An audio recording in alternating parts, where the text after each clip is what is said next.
27절에서 24절 말씀입니다. 사사기 4절 말씀입니다. 교독하시겠습니다.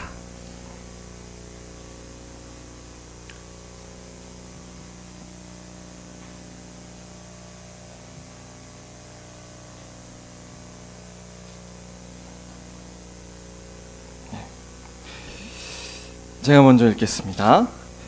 사람들이 요담에게 그 일을 알림해 요담이 그리심산 꼭대기로 가서 서서 그의 목소리를 높여 그들에게 외쳐 이르되 세겜 사람들아 내 말을 들으라. 그리하여야 하나님이 너희 말을 들으시리라.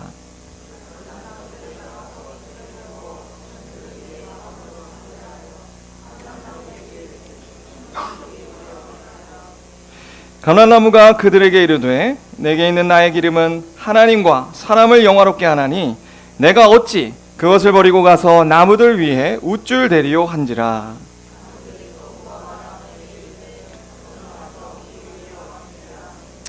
무화과 나무가 그들에게 이르되 나의 단 것과 나의 아름다운 열매를 내가 어찌 버리고 가서 나무들 위에 우쭐 대리요 한지라.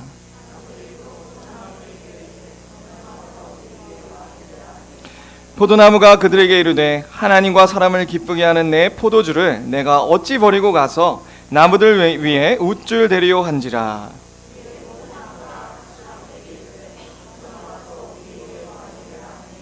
가시나무가 나무들에게 이르되 만일 너희가 참으로 내게 기름을 부어 너희 위에 왕으로 삼겠거든 와서 내 그늘에 피하라. 그리하지 아니하면 불이 가시나무에서 나와서 레바논의 백향목을 사를 것이니라 하였느니라.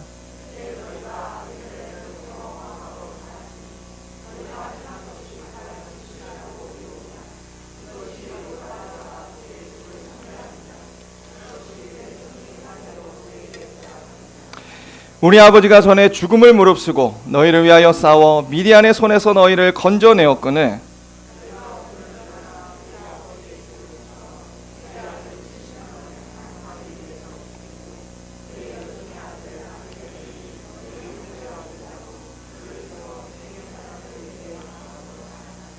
만일 너희가 오늘 여룻바알과 그의 집을 대접한 것이 진실하고 의로운 일이면 너희가 아비멜렉으로 말미암아 기뻐할 것이요 아비멜렉도 너희로 말미암아 기뻐하려니와.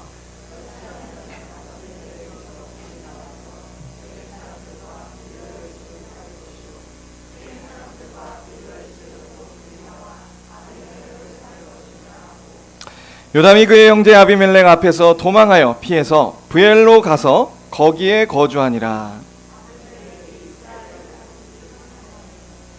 하나님이 아비멜렉과 세겜 사람들 사이에 악한 영을 보내심에 세겜 사람들이 아비멜렉을 배반하였으니 이는 여룻바알의 아들 70명에게 저지른 포악한 일을 갚되 그들을 죽여 피 흘린 죄를 그들의 형제 아비멜렉과 아비멜렉의 손을 도와 그들의 형제들을 죽이게 한 세겜 사람들에게로 돌아가게 하심이라. 아멘. 기도하시겠습니다. 사랑이 많으신 아버지 하나님, 이 부족한 정이 지금 이 시간 사사기 9장의 말씀을 선포하려 합니다. 하나님 성령께서 역사하시고 아버지 저희 입술을 겸손케 하시며 하나님 말씀에 있는 그대로를 잘 드러내어 설명할 수 있도록 인도하여 주시옵소서. 하나님 말씀이 선포될 때에 정말 하나님의 심판의 본질이 무엇이고 우리가 그 심판대 앞에 아버지 설날을 생각하며 우리의 태도를 어떻게 취해야 하는지 깨달아 하는 귀한 시간 될 수 있도록 하나님 인도하여 주시옵소서. 감사하며 예수 그리스도의 이름으로 기도 올리옵나이다. 아멘. 예, 오늘 우리가 사사기 9장, 사사기 되게 오랜만에 설교하는 것 같은데요. 사사기 9장에 나와 있는 살펴볼 내용은 심판에 대한 이야기입니다. 하나님이 심판하시는 내용들이 오늘 9장에 등장하고 있어요. 9장을 마무리하면서 56절과 57절에 이렇게 얘기하죠. 한번 보시겠습니까? 56절과 57절입니다. 그 아비멜렉의 모든 일들을 마무리하면서 이렇게 두 절로 정리하고 있어요. 제가 읽어보면 아비멜렉이 그의 형제 70명을 죽여 자기 아버지에게 행한 악행을 하나님이 이같이 갚으셨고 또 세겜 사람들의 모든 악행을 하나님이 그들의 머리에 갚으셨으니 여룻바알의 아들 요담의 저주가 그들에게 응하니라. 이렇게 정리되고 있습니다. 그러니까 9장에서 말하고자 하는 내용은 분명히 뭐냐면요, 하나님이 심판하시는다, 그런 내용이에요. 악한 일을 한 그 아비멜렉과 세겜 사람들의 그 죄악들을 하나님이 그저 보지 않으시고 다 갚으셨다라고 얘기하고 있습니다. 그런데 우리가 이 말씀을 보고 좀 마음이 어려워지셔야 돼요. 왜냐하면 본래 이 사사기에서 심판받아야 될 대상은 누구입니까? 이방인입니다. 하나님을 믿지 않는 사람들이었어요. 우리가 그것을 어떻게 알 수 있냐면, 사실 상식적으로 우리가 성경 배운 사람들은 알지만 사사기 1장에서 벌써 얘기되어지고 있습니다. 하나님의 언약의 약속을 따라 유다 지파가 전쟁을 시작했어요. 그래서 먼저 치고 잡아서 하나님의 심판을 대행하는 그 사람이 누구냐면, 잡힌 사람이 누구냐면 아도니 베섹이라는 사람이었습니다. 이 아도니 베섹은 그 당시에도 아주 권력 중에 권력자예요. 왕위의 왕인 사람이었어요. 그래서 굉장히 잔인하고 무시무시해서 그 주변에 있는 왕들이 이 사람 발 아래 와서 머리를 조아리고 기었습니다. 그 정도의 권력자였어요. 그런데 어떤 고백이 나냐, 이제 유다 지파가 그 아도니 베섹을 잡았을 때 이렇게 표현하고 있어요. 1장 7절에 보면 아도니 베섹이 이르되 옛적에 70명의 왕들이 그들의 엄지발가락과 엄지손가락과 엄지발가락을 잘리고 내 상 아래서 먹을 것을 줍더니 하나님이 내가 행한 대로 내게 갚으심이라. 지금 하나님을 믿지 않았던 아도니 베섹이요, 잡혀서 이제 자신의 손가락과 자신이 그 전에 왕들에게 했던 일대로 그대로 손가락도 잘리고 발가락도 잘리고 그런 아픔을 겪으면서 뭐라고 고백하고 있죠? 하나님이 나의 악행을 갚으시는구나. 우리는 이것을 통해서 무엇을 알 수 있냐면, 정말 궁극적으로 정죄받고 지옥에 떨어지는 그 심판, 우리는 이 사건을 통해서 그걸 볼 수 있는 거예요. 마지막 예수님께서 재림하실 때 정죄받는 그 심판의 대상은 누구라고요? 하나님을 믿지 않는 아도니 베섹과 같은 사람들이다 라는 것을 알 수 있어요. 그리고 이건 여기에만 등장하는 것이 아니고요, 사실 이스라엘 백성들의 역사가 그랬죠. 이스라엘 백성들을 하나님께서 아브라함에게 나타나셨습니다. 창세기 15장 얘기예요. 세겜 땅 마무리 숲을, 지금도 9장의 배경이 세겜 땅이죠. 세겜 땅에서 다시금 하나님의 언약을 선포해 주세요. 더 자세히 어떤 일이 있을지, 언약과 관련되어 어떤 일이 있을지 더 자세히 설명해 주십니다. 그런데 이렇게 얘기하는 거예요. 여기서 우리가 중요한 걸 알아야 되는데, 이스라엘 백성들을 하나님께서 구원하시고자 가나안 땅으로 보내시지만 그것만 목적이 있는 게 아니고요, 심판의 목적이 있음을 아브라함에게 알려주십니다. 뭐라고 하냐면요, 너희가 400년 동안 이집트에 있다가 나올 때 내가 그 이집트 사람들을 징벌하겠다, 심판하시겠다는 거죠.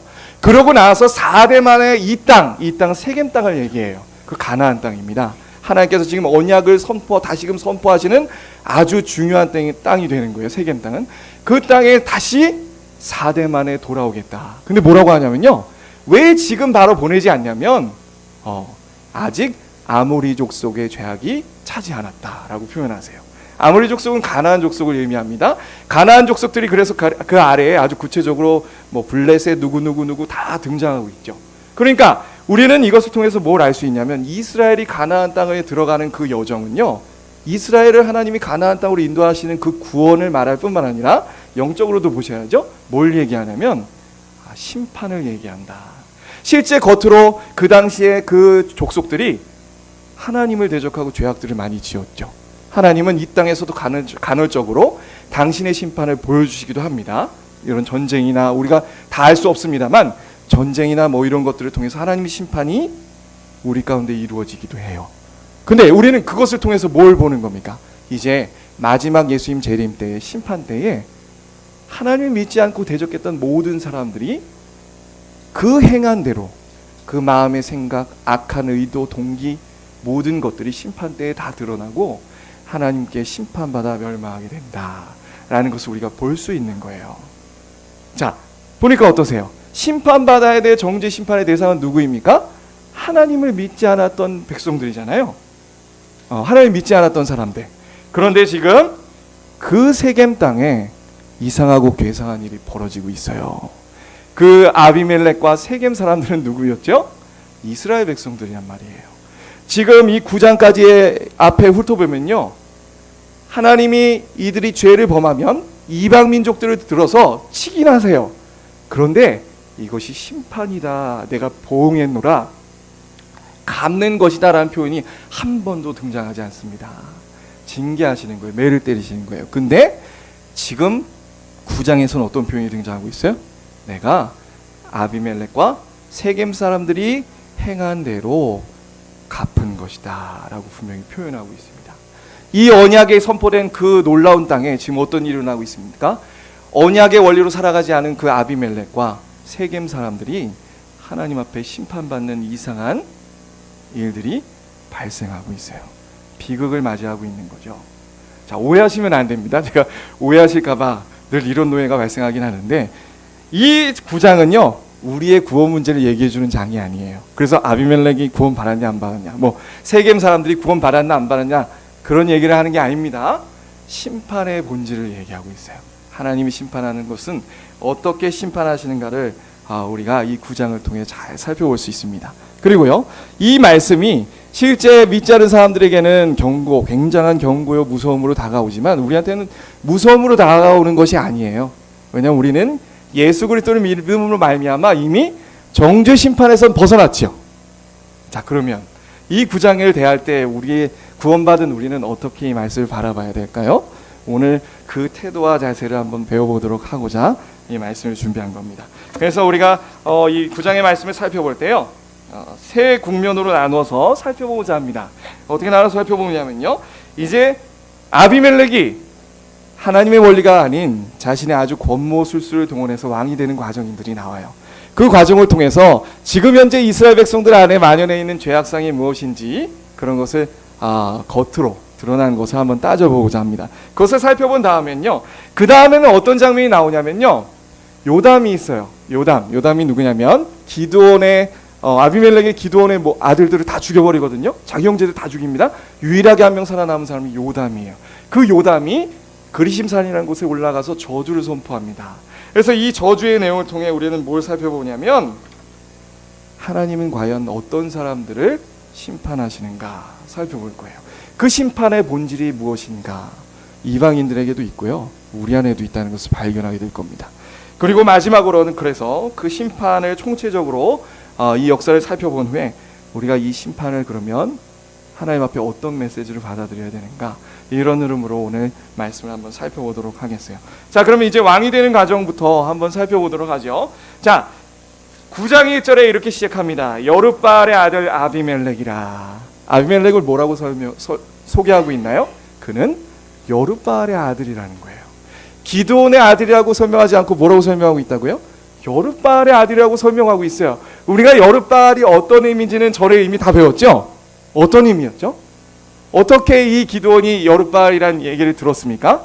기드온이 이스라엘 백성들 가운데 이제 우상 숭배하고 그들을 얽매우고 있던 우상의 제단 바알과 아세라상을 몰래 밤중에 들여서 부셔버렸습니다. 그래서 사람들이 깜짝 놀라서 아침에 일어나서 누가 이런 괘씸한 짓을, 당장에 잡아 죽여라. 그러자 그 아버지가 말리면서, 관도 놔둬라. 만약에 바알이 아세라가 살아있다면, 바알이 살아있다면 그와 싸워서 그를 죽일 거다. 그래서 여룻바알이라고 하는 호칭이 붙었습니다. 여룻바알이란 뜻은 뭐냐면 바알이 그와 싸울지라, 그런 말이에요. 바알이 싸우라, 이런 말이었어요. 그런데 감감무소식이었죠. 그래서 이 여룻바알을 통해서 그 가정과 이 기드온이 깨닫게 된 건 뭐죠? 하나님이 싸우시는구나. 여룻바알이 아니고 여룹에리로구나. 제가 그렇게 소개했었죠.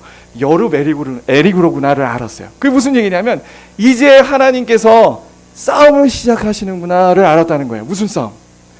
외부의 미디안이 쳐들어오는 싸움이, 그 싸움에는 하나님이 그렇게 큰 관심을 두지 않았습니다. 궁극적으로 무엇에 관심을 두셨죠? 이스라엘 속에 각각 개개인 하나님의 언약의 백성 안에 있는 그 마음에 있는 악한 죄들을 누가 싸우신다? 하나님께서 싸우셔서 그 죄악으로부터 멀어지고 구원하시고자 하는 그 싸움을 하신다라는 것이 바로 여룻바알의 이면에 있는 의미라고 했습니다. 자, 그런데 지금 그 여룻바알이라는 그 의미가 누구에게 사용되고 있나요? 아비멜렉에게 사용되고 있다는 거예요. 아비멜렉. 분명 아버지가 최전선에서 그 하나님의 놀라운 은혜를 경험했는데 그 은혜를 경험해서 죄를 파하고 300용사로 미디안을 무너뜨린 그 아버지의 그 아들이 하나님과 완전 등져버리고 지금 언약의 자손대로 살아가지 않고 자기 뜻대로 왕이 되고자 온갖 권모술수를 부리고 있더라라는 거죠. 비극입니다. 비극입니다. 그 아이가 낳은 것이 참 비극이죠. 또 그래서 이 여룻바알이 어떻게 하냐면 왕이 되는 그 논리는 굉장히 간단했어요. 이 누구야? 정신이 없네요. 기드온이 아비멜렉이 기드온의 첩의 자식이었습니다. 세겜 땅의 첩의 자식이었어요. 그래서 이 아이가 좀 마음에 그 자격지심이 있었나 보죠. 그래서 굉장히 권력을 쥐고 싶은 마음이 많았습니다. 그래서 어느 날은 그 친인척 있는 세겜 땅에 가서 이렇게 얘기하는 거예요. 자 봐라, 여러분들 기드온의 아들들이 70명 있는데 그 70명이 다스리는 것보다 여러분의 핏줄인, 혈연인, 가까운 내가 왕이 돼서 여러분들을 다스리는 것이 훨씬 편하지 않습니까? 지금 무슨 논리로 접근하고 있죠? 혈연, 지연, 정치에 많이 드러나잖아요. 이 지역 색깔과 그 다음에 그 혈연 같은 이런 것들이 막 작용하잖아요. 그런 것들을 지금 그런 논리로 왕이 되고자 설득하는 거예요. 근데 세겜 사람들이 그것을 아주 좋게 여겼어요. 똑같은 겁니다. 똑같아. 그래서 이 세겜 사람들이 이제 이 사람이 왕이 되려면 뭐가 있어야 됩니까? 그 군사가 있어야 되고 자금줄을 대야 되잖아요. 그래서 어떻게 하냐면 4절 보세요. 4절에 바알브리 신전에서 그에게 은 70개를 줍니다. 그리고 방탕한 사람을 사서 자기를 따르게 해서 군대를 조직하는 거예요. 근데 바알브리 신전이란 이 바알브릿의 용어가 굉장히 중요합니다. 바알브릿이라는 용어는 뭐냐면요, 브릿이 계약, 언약이라는 뜻이에요. 이건 하나님과 이스라엘 백성들 사이에서만 사용되는 단어입니다. 그러니까 지금 뭐냐면 그 형식은 하나님으로부터 배운 형식, 계약 맺는 형식을 따르고 있다는 거예요. 그런데 그 속에 섬기는 건 누구다? 바알이라는 거죠. 이스라엘 백성들이 정말 그렇게 하나님 앞에 우상 숭배를 하고 있는 겁니다. 그리고 경박한 자들을 그 돈으로 모으고 있죠. 만약 아비멜렉이 정말 기드온이 경험했던 그 은혜를, 여룻바알의 은혜, 그 메시지, 300용사의 그 메시지를 정말 정확히 마음에 담고 있다면 이 돈 받을 수 있습니까? 절대 받을 수 없죠. 그런데 지금 그가 너무 왕이 되고 싶어서, 왕이 없던 사사시대에 유일하게 왕이 되고 싶어, 스스로 왕이 된, 사사들은 하나님 세웠죠. 근데 이 사람은 스스로 왕이 되고자 했던 그 탐욕 때문에 지금 온갖 술수를 부리는 장면이에요. 자, 그래서 즉시 이제 그 사람들을 사서 어떻게 합니까? 5절에 보니까 한 바위로, 오브라에 있는 자신의 집을 쳐들어가서 한 바위에다가 그 혈육들을 다 모읍니다. 그래서 지금 뭐 하는 거냐면 공개 처형하는 거예요. 와, 무섭죠? 정말 세속 정치에 나와 있는 우리 태조 예, 이방원이 했던 그런 일들을 행하고 있는 거예요. 와, 참으로 비극이 이 세겜의 언약의 땅에 언약의 원리가 아닌 그 내부의 적에 의해서 이루어지고 있는 거예요. 비극이죠, 비극. 그는 분명히 이 행동을 봤을 때 하나님을 절대 자신의 왕이요, 주인이요, 하나님의 뜻의 다스림을 받아 살아가야 된다는 개념조차 없는 사람이 되어버리고 말았습니다.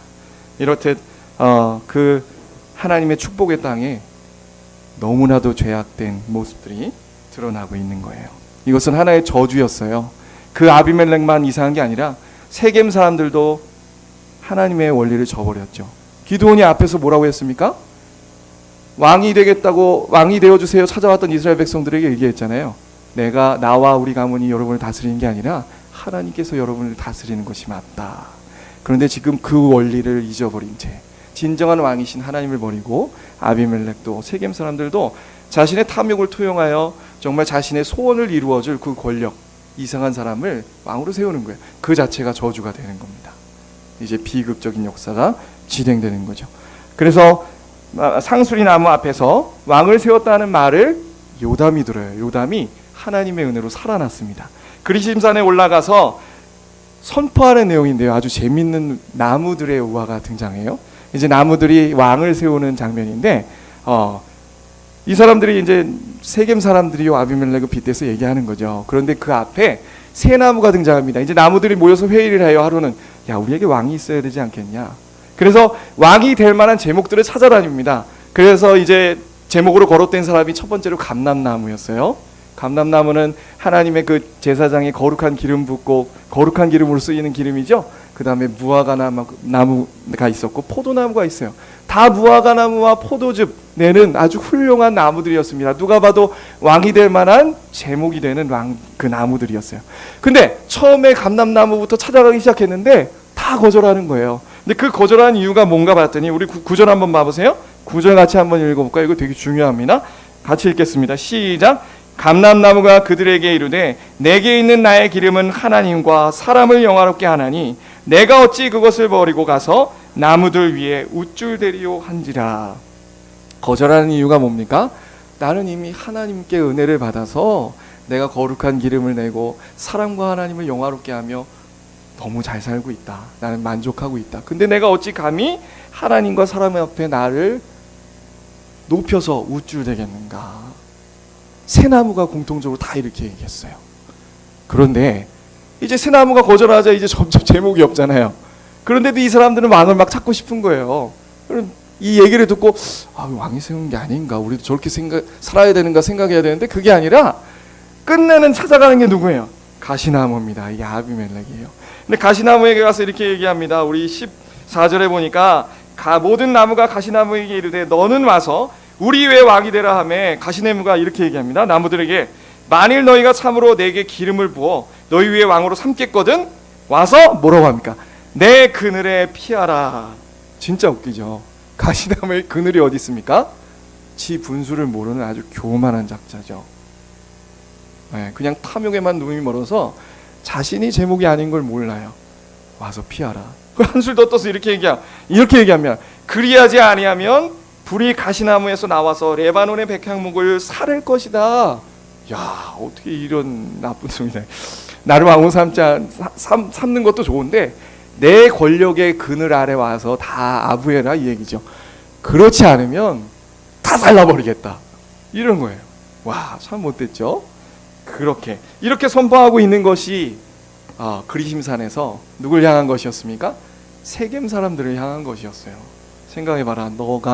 너희가 아비멜렉을 왕으로 삼은 것이 정당한가?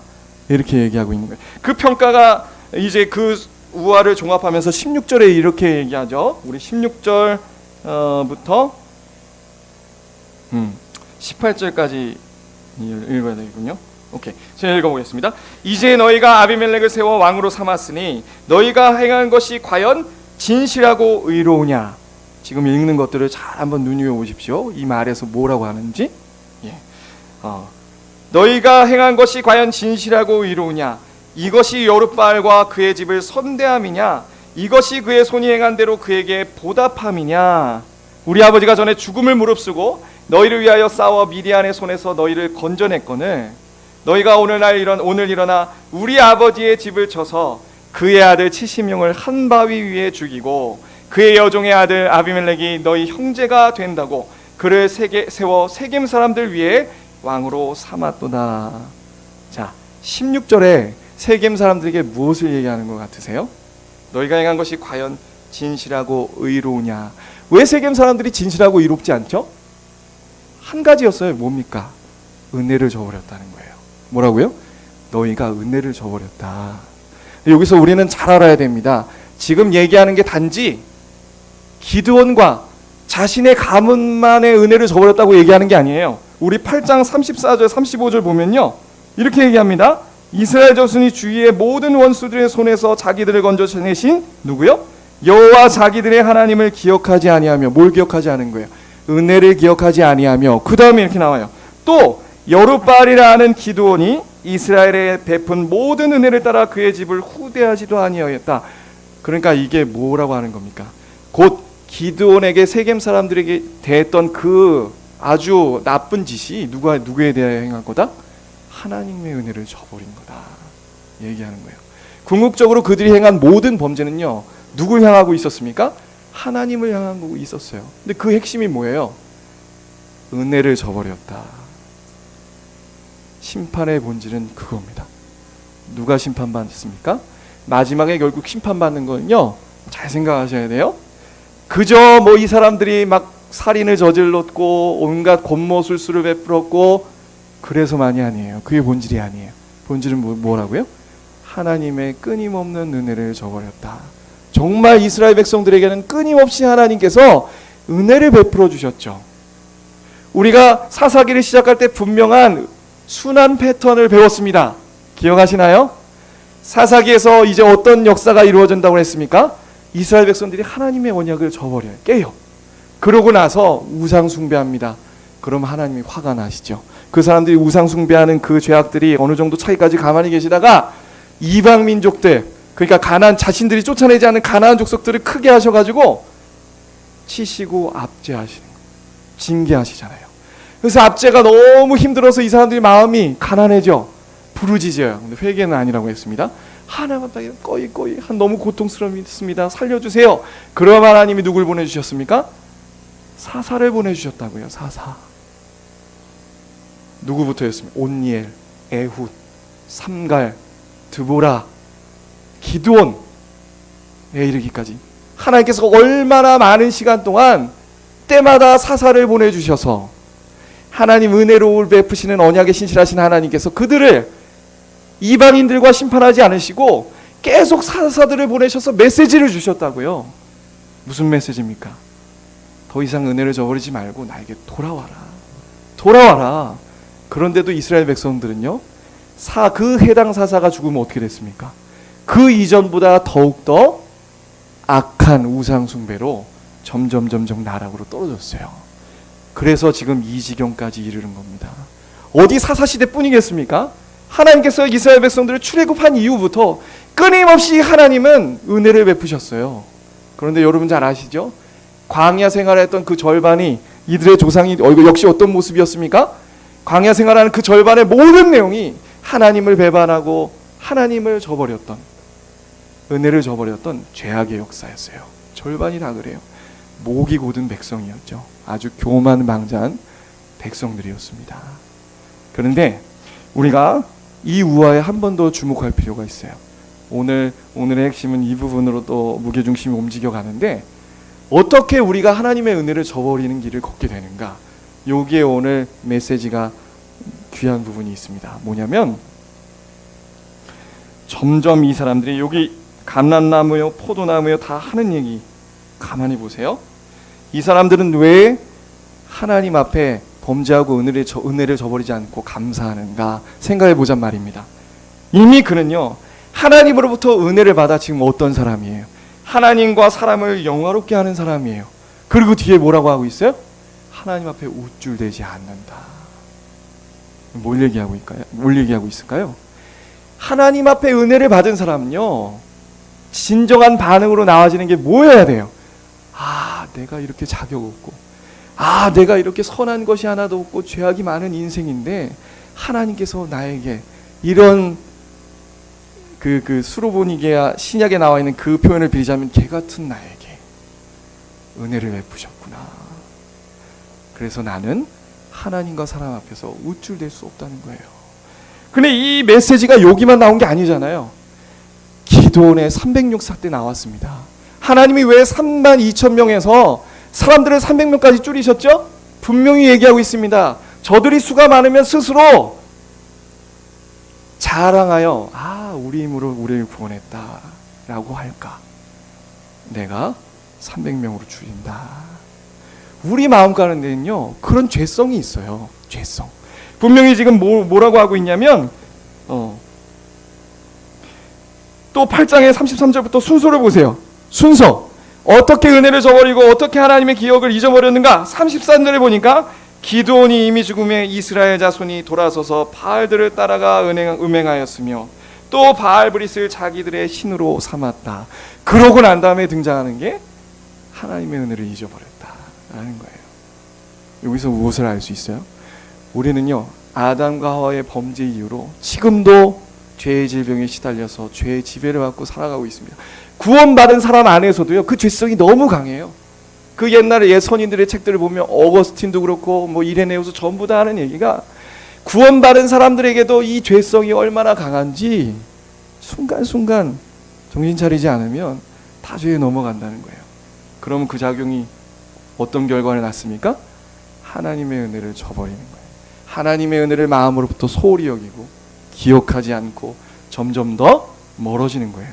이건 영적인 배후에서 누가 그렇게 하는 겁니까?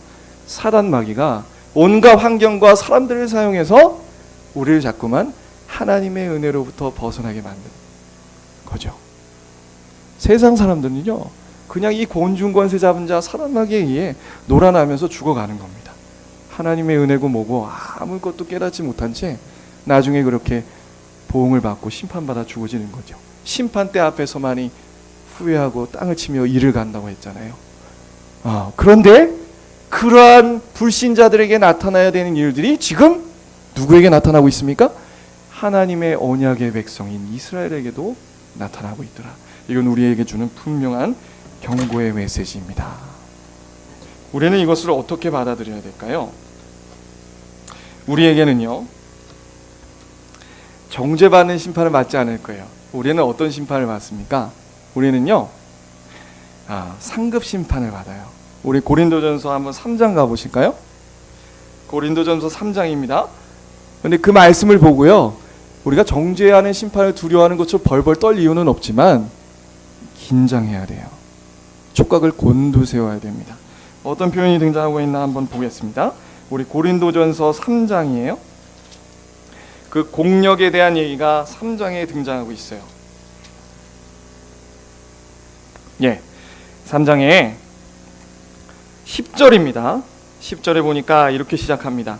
내게 주신 하나님의 은혜를 따라 내가 지혜로운 건축자와 같이 터를 닦아두매 다른 이가 그 위에 세우나 그러나 각각 어떻게 그 위에 세울까 조심할지니라. 이 얘기는 뭐냐면요, 우리 믿는 신자가 받을 상급 심판에 대해서 얘기하면서 기본 전제를 딱 깔아두고 생각하는 거예요. 이렇게 얘기하잖아요. 하나님의 은혜를 따라 내가 지혜로운 건축자와 같이 터를 닦아둔 사람이 있어요. 그러니까 무슨 얘기입니까? 우리가 그리스도로 말미암아 은혜를 구원받았어요. 우리는 이미 우리가 구원받는 토대는 누구세요? 예수 그리스도십니다. 그런데 그 터 위에 다른 이가 그 위에 세우는 일이 있는데 뭐라고 합니까?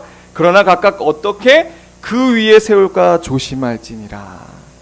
이 닦아둔 것 외에 능히 다른 터를 닦아둘 자가 없으니 이 터는 곧 예수 그리스도시라. 12절부터 이제 나오죠. 자신이 하나님의 은혜를 받은 자로서요, 은혜를 기억하고 정말 은혜대로 살아가는 그 공적들이 하나님 앞에 쌓이는 겁니다. 그런데 사람마다 달라요. 그것이 어떤 사람은 이 12절에 보니까 금이나 은이나 보석이나 나무나 풀이나 집으로 이 터 위에 세우면 각 사람의 공적이 나타날 터인데 그 날이 공적을 밝히리니 이는 불로 나타내시고 그 불이 각 사람의 공적이 어떠한 것을 시험할 것임이라. 만일 누구든지 그 위에 세운 공적이 그대로 있으면 상을 받고 누구든지 그 공적이 불타면 해를 받으리니.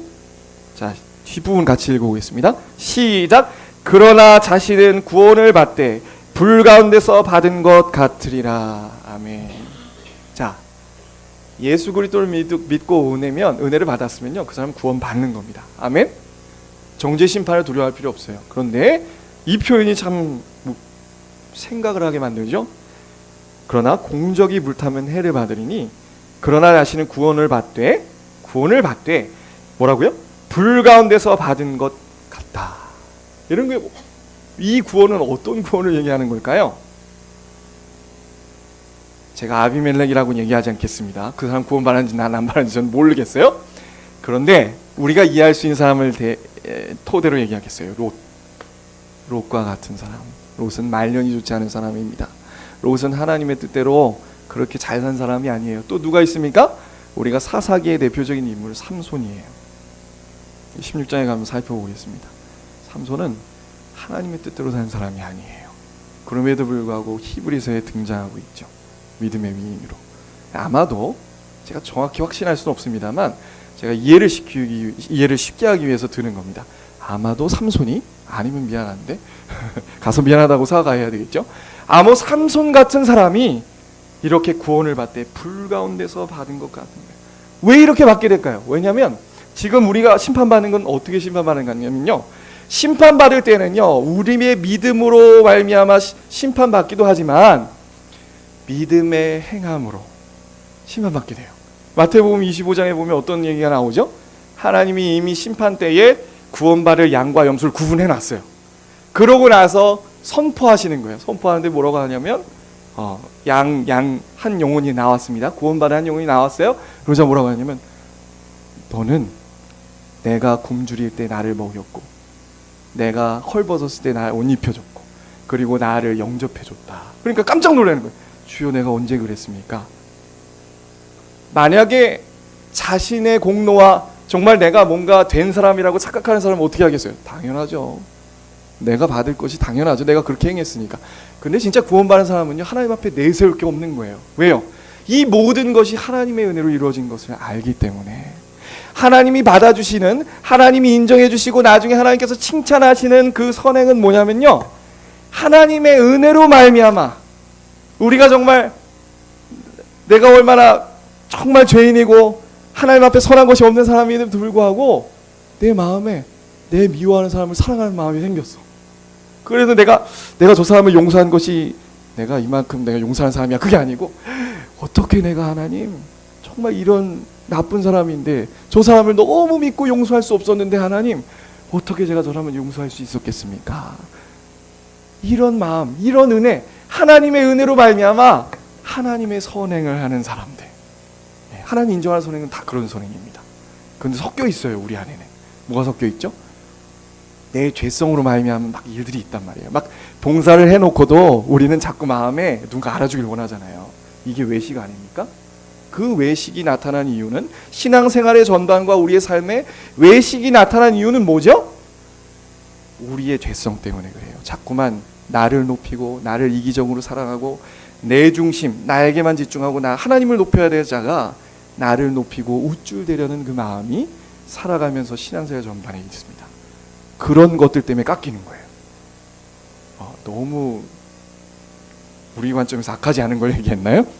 살인하고 막 이런 거 말고 그런 것도 다 하나님이 포함해서 우리에게 상급 심판을 주신다. 그런데 우리가 점점 더 하나님의 은혜로 말미암아 선행을 할 수 있으려면 핵심이 뭐라고요?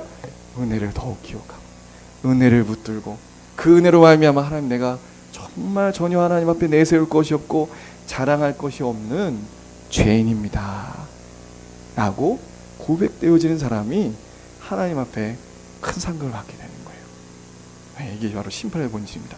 무슨 싸움이에요? 은혜. 그래서 우리가 은혜 충만이 거해야 되는 거죠. 자, 이렇게 얘기해 보겠습니다. 이해를 쉽기 위해서 기드온과 아비멜렉을 비교해서 설명하겠어요. 제가 늘 이렇게 설명하기 즐겨하는데, 성경 보면서도 이런 악한 죄성들이 투영된단 말이죠. 우리가 지금 9장을 봤습니다. 8장도 이미 보면서 기드온에 대한 얘기도 다 봤어요. 근데 어떤 사람들은요, 이걸 보면서 이렇게 생각하는 거예요. 아, 그래도 아비멜렉보다 기드온이 낫네. 그리고 아비멜렉 기드온보다 내가 낫네. 어떻게 하나님의 은혜를 받은 사람이 저럴 수 있지? 이렇게 생각한다면 그 사람은 아직 하나님의 은혜를 잘 모르는 사람이에요. 어떤 관점인지 조금 감이 잡으시죠? 자, 칼빈이 한 얘기를 해주겠습니다. 칼빈이 지금 오늘 심판에 대한 얘기를 하고 있는데, 이 심판의 기준과 더불어서 이걸 설명하면 더 잘 이해할 것 같아요. 칼빈이 이런 얘기를 했어요. 어디 갔니? 여기 있네요. 존 칼빈 아시죠? 종교개혁자 존 칼빈.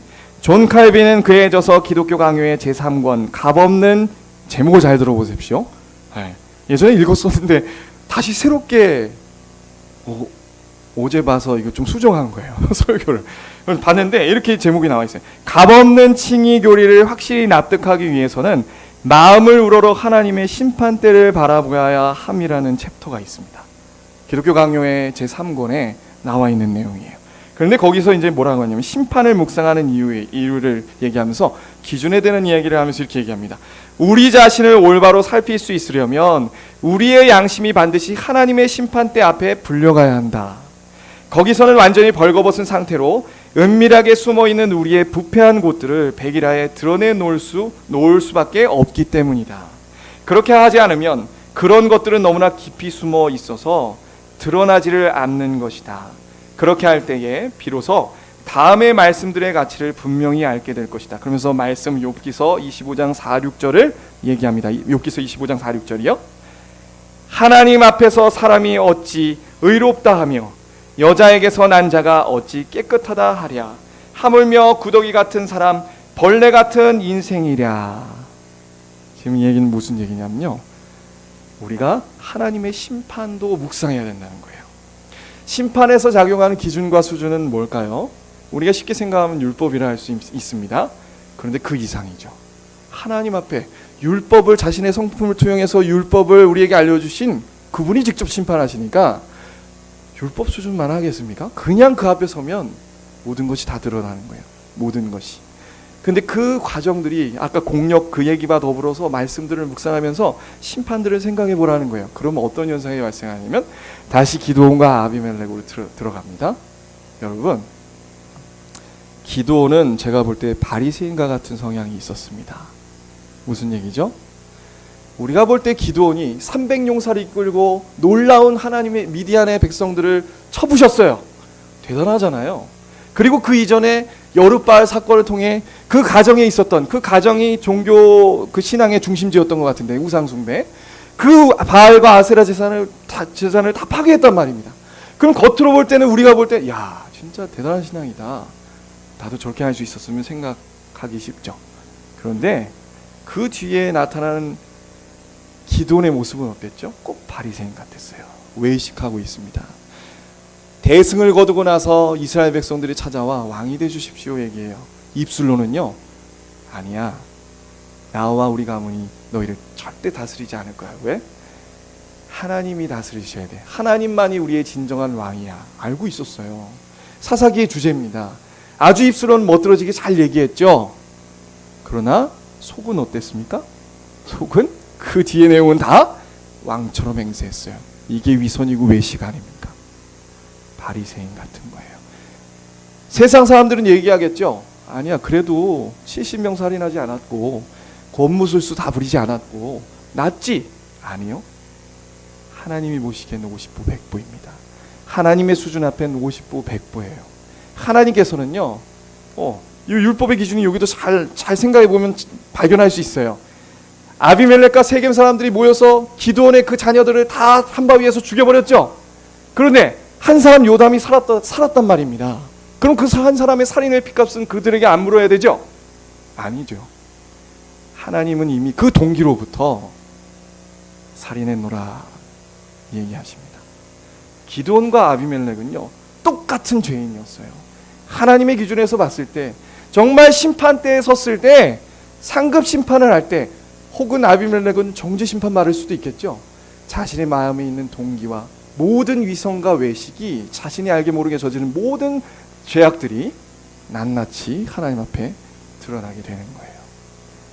이게 바로 심판의 기준입니다. 우리는 그러면 우리는 어떠한가? 그러면 우리는 이 심판 앞에, 하나님 앞에 어떤 마음으로 지금 이 순간 심판대에 서면 어떤 마음이겠는가? 내가 아비멜렉과 같은 자가 아닌가? 기드온 같은 자가 아닌가? 생각해 볼 필요가 있어요. 그 리트머스 종이와 같은 하나의 점검 요소를 드립니다. 자, 심판이 주는 메시지, 오늘 심판의 메시지 주는 또 다른 메시지는 뭐냐면요, 서로 비교하지 말라는 거예요. 뭐라고요? 서로 비교하지 말라는 겁니다. 지금 바리새인들과 우리가 이 성경 말씀을 보면서 간혹 저지를 수 있는 그런 범죄가 뭐냐면 내가 쟤보다 낫다는 거죠. 우리는 때로 살아가면서 내 옆에 있는 가족과 옆에 있는 사람들의 실수와 그런 잘못된, 우리가 참 어떻게 저렇게 할 수 있어 비웃을 만한 그런 일들을 보게 됩니다. 그러면서 우리는 마음에 되게 비웃고 낮게 보죠, 그 사람을. 그러면서 내가 쟤보단 낫지. 그리고 혹은 정말 악한 사람들을 보면서 내가 쟤보단 낫지 라고 생각해요. 그게 바리새인이에요. 그게. 하나님은 뭐라고 얘기하시냐? 서로 남과 비교하지 말고 감람나무처럼, 포도나무처럼, 또 누구처럼요? 누구 있어? 무화과 나무처럼 하나님의 은혜에 집중해서 하나님을 영화롭게 하고 사람을 즐겁게 하는 그런 사람이 되어야 된다. 하나님의 기준에 맞춰 내 자신을 볼 때 도저히 하나님 앞에 우쭐댈 수 있는 게 없는 걸 알게 되는 거예요. 내가 얼마나 하나님 앞에 죄인인지, 얼마나 심판받아 마땅한 인생인지 알게 되는 겁니다. 이게 오늘 바로 이 9장에 나와 있는 심판의 메시지를 통해 신자가 받을 수 있는 유익입니다. 뭡니까? 은혜에 집중하십시오. 내 죄성을 경계하십시오. 내 죄성을 경계하려면 어떻게 해야 되죠? 하나님의 수준에서 내 자신을 늘 봐야 돼요. 서로 비교하고 시기 질투하고 쟤는 이렇게 못해주고 왜 쟤는 나한테 이렇게 대해줬어, 그런 것도 포함되는 거예요. 그런 거 전부 다 그런 마음이 들거든 하나님 앞에 기도하시면서 다시 한번 내 자신이 얼마나 죄로 물들어 있는가 기도하시고 심판을 묵상하심으로써 우리가 점점 은혜를 저버렸던 그 이스라엘 백성들의 비참한 지경에 가지 않도록 해야 되는 거예요. 오늘 메시지는 바로 그것입니다. 자, 이렇게 마무리하죠. 우리가 어떻게 하면 아비멜렉처럼 또 이 세상 사람들처럼 정죄 심판에서 벗어날 수 있었습니까? 우리가 막 서로 잘했네 못했네, 때론 내가 내 자신의 모습을 보고 내가 넘어지고 내가 이렇게 죄가 많고 그런 모습을 보면서 나를 막 자책하잖아요. 그러면서 때론 나는 구원 받았는가 이럴 때도 우린 분명히 있을 것입니다. 그런데 그런 논의에서 다 벗어날 수 있게 해주는 것이 무엇이었습니까? 바로 이스라엘 백성들을 끝까지 포기하지 않으셨던 언약의 절정이신 예수 그리스도의 십자가 아닙니까? 이 십자가의 은혜로 말미암아 우리의 죄가 폭로됐고 우리는 은혜를 붙들 수밖에 없는 자가 되었잖아요. 그러므로 사랑하는 여러분, 우리가 정말 하나님의 심판대에서 한편으로는 심판을 묵상하면서 감사하기도 하시고요, 정죄 심판에서 벗어나신 것을요, 한편으로는 우리가 이 심판을 묵상하면서 나의 죄를 면밀히 살펴보고 영적인 파산 상태, 회개를 이루어 하나님의 은혜를 부여잡는 대로 나아가시기 바랍니다. 아멘. 기도하시겠습니다. 사랑이 많으신 아버지 하나님, 감사합니다. 하나님, 오늘 아비멜렉을 통해서 하나님의 심판에 대해서 살펴보았습니다. 하나님, 그 언약의 땅에, 하나님의 은혜가 끊이지 않았던 땅에 비극적인 일들이 펼쳐졌습니다. 하나님, 그 형제가 형제들을 죽였고 온갖 건몰술수로 자신이 왕이 되고자 했던 그 아비멜렉과 세겜 사람들의 온갖 악행이 우리의 모습이었습니다. 하나님, 서로 비교하기보다 하나님, 정말 하나님의 심판해 주는 메시지, 은혜 속에 강하고 아버지 또 하나님의 기준 앞에 내가 심판을 묵상함으로 얼마나 죄인인 줄 깨달아 하나님의 은혜를 부여잡는 대로 나아갈 수 있도록 은혜 베풀어 주시옵소서. 감사하며 예수 그리스도의 이름으로 기도 올리옵나이다.